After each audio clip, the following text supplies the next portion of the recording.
जय हिंद दोस्तों, स्वागत है आप सभी का आपके अपने YouTube चैनल जैकपुर पे। तो क्लास 11 का फाइनल एग्ज़ाम आप लोगों का 20 तारीख से स्टार्ट होने जा रहा है। 21 तारीख को आप लोगों का हिस्ट्री का एग्ज़ाम होगा। उसको लेकर के हम लास्ट मोमेंट में आपको 40 इम्पॉर्टेंट MCQ का सीरीज़ चला रहे हैं, यानी कि टॉप 40 नाम से चल रहा है।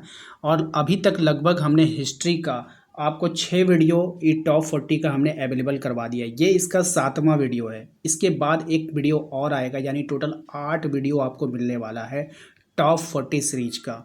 ठीक है, तो वीडियो काफ़ी इंपॉर्टेंट है। आप लोगों ने काफ़ी सपोर्ट किया, बहुत सारे लोगों ने साथ दिया, वीडियो को लाइक किया, शेयर किया, चैनल को सब्सक्राइब किया। इन कमेंट बॉक्स में आप अपना नाम, अपने ज़िला का नाम हर वीडियोज़ में लिख रहे हो, और मैं भी कोशिश कर रहा हूँ कि हर एक वीडियो में आपका आखिर में नाम लूँ। तो इस वीडियोज़ को भी इतना सारा प्यार देना, और वीडियो को लाइक शेयर कर दीजिएगा, चैनल को सब्सक्राइब करके रखना है, घंटी वाला आइकन को जरूर दबा कर रखिएगा ताकि हर एक वीडियो का नोटिफिकेशन आपके मोबाइल पे जाए। इसके अलावा आप अपना नाम, अपने ज़िला का नाम जरूर टाइप कीजिएगा। चलिए पहले सवाल पे आते हैं। सबसे पहला सवाल देखिए, आपके कहा गया कि जर्मनी के फ्रैंक जनजाति ने किस देश का निर्माण किया था। ऑप्शंस आपके पास हैं। राइट आंसर हो जाएगा आपका फ्रांस का। किसका किया था? फ्रांस का। सिंपल सी बात है, फ्रैंक बोला है, फ्रैंक फ्रांस। देखिए नाम बिल्कुल मिलता जुलता है, कॉमन नाम है, बिल्कुल भी कंफ्यूज मत होइएगा। दूसरे सवाल पे आते हैं, पुरुष भिक्षुओं को क्या कहा जाता है। इस सवाल के बारे में हम लोगों ने काफ़ी चर्चा की थी इसके पहले वाले वीडियोज़ में। तो पुरुष भिक्षुओं को हम लोग क्या कहते हैं? मोंक कहते हैं। क्या कहते हैं? मोंक कहते हैं। ऑप्शन नंबर बी हो जाएगा। क्वेश्चन नंबर आते हैं हम लोग 3 पर। इसमें कह रहा है, कृषकों के द्वारा चर्च को अपनी फसल का 10वां भाग देना पड़ता था, जिसे क्या कहा जाता था। चलिए बताइए इसका आंसर क्या हो जाएगा। तो इसका हो जाएगा आपका टीथ। क्या हो जाएगा? टीथ हो जाएगा। क्वेश्चन नंबर आते हैं 4 पे। इसमें कह रहा है, सामंतवाद पर सर्वप्रथम किस फ्रेंच विद्वान ने काम किया।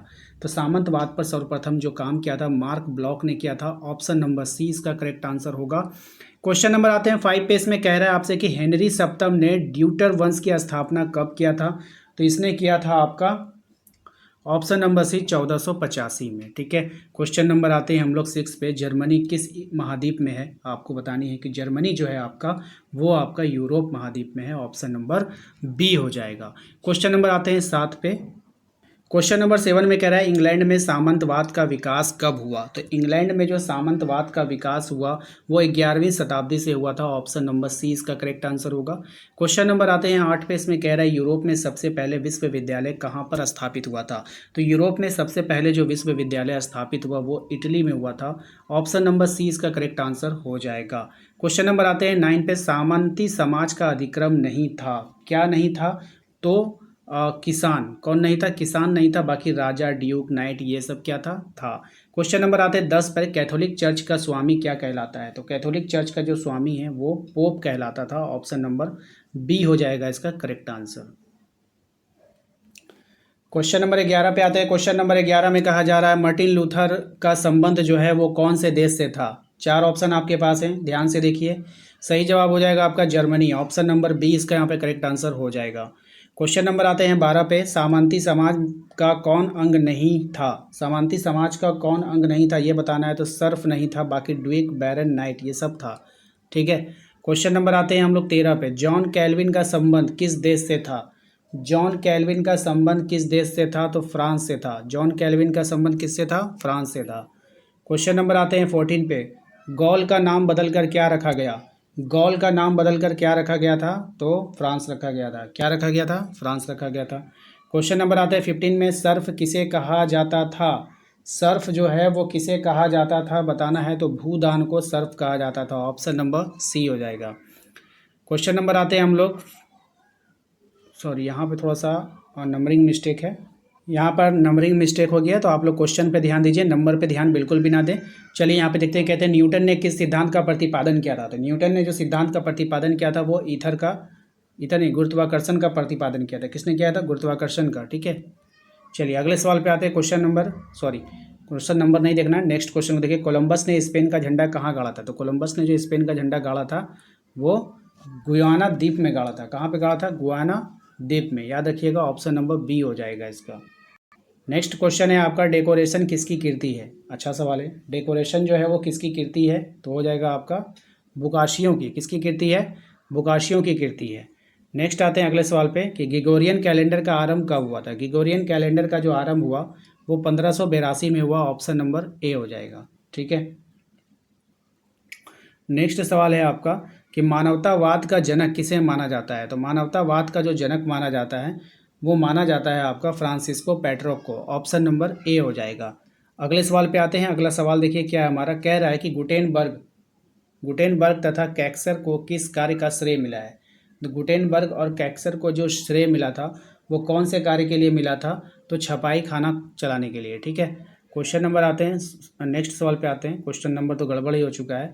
किस यूरोपीय का कालिदास कहा जाता है, मतलब किसे जो है किस नहीं होगा, किसे होगा यहाँ पे, किसे यूरोप का कालिदास कहा जाता है या फिर यूरोपीय कालिदास भी बोल सकते हैं। थोड़ा सा क्वेश्चन में थोड़ा सा मिस्टेक हुआ है टाइपिंग में। तो यहाँ पे जो राइट आंसर हो जाएगा विलियम शेक्सपियर। ऑप्शन नंबर 20 का यहाँ पे करेक्ट आंसर हो जाएगा। ठीक है, अगले सवाल पे आते हैं। क्वेश्चन नंबर नेक्स्ट है 15 पे आ जाते हैं। पुनर्जागरण किस देश में आरंभ हुआ है। अब ये जो पुनर्जागरण है वो कौन से देश में आरंभ हुआ है आपको बतानी है। तो पुनर्जागरण का आरंभ हुआ था, सभी को पता है कि इटली में हुआ था। कहाँ हुआ था, इटली में हुआ था। उसके बाद आते हैं नेक्स्ट सवाल आपका, पुनर्जागरण काल के प्रमुख मूर्तिकार कौन थे। बहुत ही अच्छा सवाल है। तो इसका जो आंसर हो जाएगा Michael Angelo. Option number A हो जाएगा। नेक्स्ट सवाल देखते हैं क्या है हमारा, कह रहा है डिवाइन कॉमेडी का लेखक कौन था। तो डिवाइन कॉमेडी का लेखक हो जाएगा Dante. Option number B correct answer हो जाएगा। अगले सवाल पे आते हैं क्वेश्चन नंबर 18 पे। देखिए कह रहा है कि इंग्लैंड के ही नहीं यूरोप के विश्वविख्यात कवि एवं नाटककार विलियम शेक्सपियर की कृति कौन सी है, यानी कि कौन सी कृति जो है इसके द्वारा लिखी गई है। तो हैमलेट, रोमियो जूलियट, मैकबेथ, इनमें से सभी हो जाएगा। ऑप्शन नंबर डी हो जाएगा। ठीक है, अगले सवाल पे आते हैं। क्वेश्चन नंबर 19 में कह रहा है कि पुनर्जागरण कालीन स्थापत्य का सर्वश्रेष्ठ उदाहरण रोम स्थित सेंट पीटर चर्च गिरजाघर है। इसके निर्माण का श्रेय किस वास्तुकार को जाता है। तो इसके निर्माण का जो श्रेय जाता है ब्राम्ते, माइकल एंजेलो, राफेल, तो इनमें से सभी। ऑप्शन नंबर डी हो जाएगा इसका करेक्ट आंसर।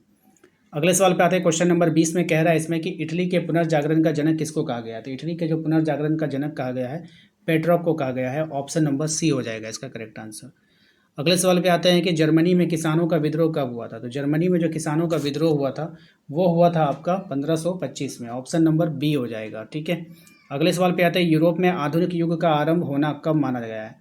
ठीक है, तो ये जो माना गया था ये 1453 में माना गया है। ऑप्शन नंबर बी हो जाएगा इसका करेक्ट आंसर। नेक्स्ट आते हैं कि 23 में रेनेसा शब्द किस भाषा से लिया गया है। बहुत ही अच्छा सवाल है। तो रेनेसा शब्द जो लिया गया है फ्रांसीसी भाषा से लिया गया है। ऑप्शन नंबर ए हो जाएगा इसका करेक्ट आंसर। क्वेश्चन नंबर आता है 24 में, न्यूटन ने किस सिद्धांत का प्रतिपादन किया है। तो न्यूटन ने जो सिद्धांत का प्रतिपादन किया था वो गुरुत्वाकर्षण का प्रतिपादन किया था। ठीक है, कोलंबस ने स्पेन झंडा कहाँ गाड़ा था। कोलंबस ने जो स्पेन का झंडा गाड़ा था वो कहाँ पे गाड़ा था। तो ये गाड़ा था गुआना हानी में। ठीक है, ऑप्शन नंबर बी हो जाएगा। अगले सवाल पे आते हैं, डीके मेरॉन किसकी कृति है। तो डीके मेरॉन जो है वो किसकी कृति है आपको बतानी है। ये बुकाशियों की कृति है। ऑप्शन नंबर बी हो जाएगा। नेक्स्ट सवाल पे आता है ग्रिगोरियन कैलेंडर का आरंभ जो है वो कब माना जाता है। तो ग्रिगोरियन कैलेंडर का जो आरंभ माना जाता है वो 1582 में माना जाता है। इंपॉर्टेंट रहेगा आपके एग्जाम के लिए। मानवतावाद का जनक किसको माना जाता है। बहुत ही अच्छा सवाल है, फेमस सवाल है। तो मानवतावाद का जो जनक है वो फ्रांसिस्को पेट्रो को माना जाता है। ठीक है, नेक्स्ट आते हैं अगले सवाल पे, यूरोपीय कालिदास किसको कहा था। क्वेश्चन कुछ रिपीट हुआ है, वो जो नंबरिंग मिस्टेक हुआ था ना उसके कारण रिपीट किया गया है। ठीक है, तो इसका राइट आंसर हो जाएगा विलियम शेक्सपियर। ठीक है, आपका रूल का रिवीजन ही हो रहा है, टेंशन बिल्कुल ना ले। पुनर्जागरण किस देश में आरंभ हुआ था। तो ये हुआ था आप लोग का पता है कि इटली में हुआ था। ऑप्शन नंबर बी हो जाएगा इसका करेक्ट आंसर। अगले सवाल पे आते हैं, रोम चर्च का प्रधान कौन था। तो रोम चर्च का प्रधान आपको बताना है यहाँ पे कौन था। तो ये जो था आपका पोप था। ऑप्शन नंबर ए हो जाएगा। अगले सवाल अपना, टाइट किस प्रकार का कर है। अब ये जो टाइट था वो किस प्रकार का कर था आपको बतानी है। तो ये टाइट आपका एक तरह का धार्मिक कर था। ऑप्शन नंबर सी हो जाएगा। सामंतवाद में समाज कितने वर्गों में बटा हुआ था। तो सामंतवाद में जो समाज बटा हुआ था वो 3 वर्गों में बटा हुआ था। ऑप्शन नंबर बी हो जाएगा। अगले सवाल पे आते हैं, मध्यकालीन यूरोपीय समाज में पादरी किस वर्ग के अंतर्गत आते थे। ये जो पादरी वर्ग थे ये किस वर्ग के अंतर्गत आते थे, द्वितीय, तृतीय, प्रथम या फिर चतुर्थ। तो इसका जो राइट आंसर हो जाएगा ये द्वितीय वर्ग में आते थे। ठीक है, याद रखिएगा। नेक्स्ट आते हैं, भिक्षु का जीवन अपनाने वाली स्त्री को क्या कहा जाता है। तो भिक्षु का देखिए जीवन अपनाने वाली जो स्त्री होती थी उसको हम लोग नन बोलते थे। ठीक है, ध्यान रखिएगा। अगले सवाल पे आते हैं, धर्म सुधार आंदोलन का सर्वप्रथम प्रवर्तक कौन था। तो धर्म सुधार आंदोलन का जो सर्वप्रथम प्रवर्तक था वो मार्टिन लूथर था। ऑप्शन नंबर ए हो जाएगा। नेक्स्ट आते हैं, धर्म सुधार आंदोलन की शुरुआत कहाँ पर हुई थी। तो धर्म सुधार आंदोलन की जो शुरुआत हुई थी ये जर्मनी में हुई थी। ऑप्शन नंबर बी हो जाएगा। अगले सवाल पे आते हैं, सामंतीवादी अधिकृत व्यवस्था की सबसे छोटी इकाई क्या थी। तो इसकी जो सबसे छोटी इकाई थी वो आपको बतानी है। सही जवाब हो जाएगा इसका नाइट, ऑप्शन नंबर ए हो जाएगा। क्वेश्चन नंबर आता है 39 में, गुलाबों की लड़ाइयाँ कहाँ पे हुई थी? मोस्ट इंपॉर्टेंट रहेगा एग्जाम के लिए। तो ये हुआ था आपका इंग्लैंड में, ऑप्शन नंबर बी हो जाएगा।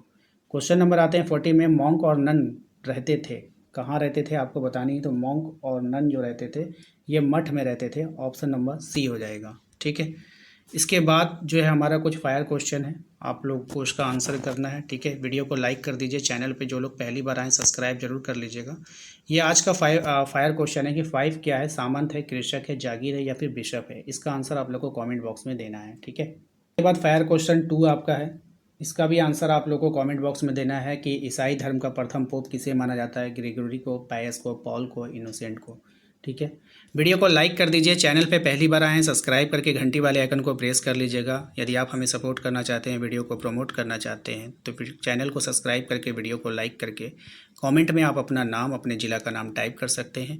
इससे पहले भी जितने वीडियोस बने थे मैंने, लगभग 5-6 जितने भी वीडियो बने हैं उन सभी को प्रमोट किया था। पूजा सोरेन ने रामगढ़ से, सिमरन नाज बोकारो से, प्रियंका गिरिडीह से, भोला धनबाद से, अनवर हुसैन साहेबगंज से, अंशु हजारीबाग, बादल चौधरी देवघर से, तनु कुमारी गिरिडीह से, खुशी कुमारी देवघर से, आकाश दुमका से, अमीर अंसारी मधुपुर से, सुभाष पाठक दुमका से, अलीशा खान वासेपुर से, अंजू गिरिडीह से, जन्नत अख्तर गिरिडीह से, आशा हांसदा ईस्ट सिंहभूम से, अंजू कुमारी कोडरमा से, मुर्शिद आलम साहेबगंज से, सैमुअल अंसारी साहेबगंज से, श्रेया बख्शी जमशेदपुर से, इमरान खान गोड्डा से, शाहिल राज गोड्डा से, तुलसीदास साहेबगंज से, निशा रानी रामपुर से, फूल कुमारी सोरेन देवघर से, पुतुल कुमारी दुमका से, सौरभ गिरिडीह से, आकाश चौधरी पश्चिमी सिंहभूम से, ऋतिक रोशन लोहरदग्गा से, बुलबुल धनबाद से, नंदनी बोकारो से, मुंचुन कुमारी यादव गिरिडीह से, पूर्णिमा गुप्ता रामगढ़ से, रिधिमा सिंह देवघर से, प्रिया सिंह गिरिडीह से, सिकंदर मुर्मू दुमका से, अनुभव पांडे गिरिडीह से, सिमरन नाज बोकारो से, शहीदा सालेहा रांची से। तो आप सभी का बहुत बहुत धन्यवाद। मिलते हैं नेक्स्ट अगले वीडियो में। Thank you.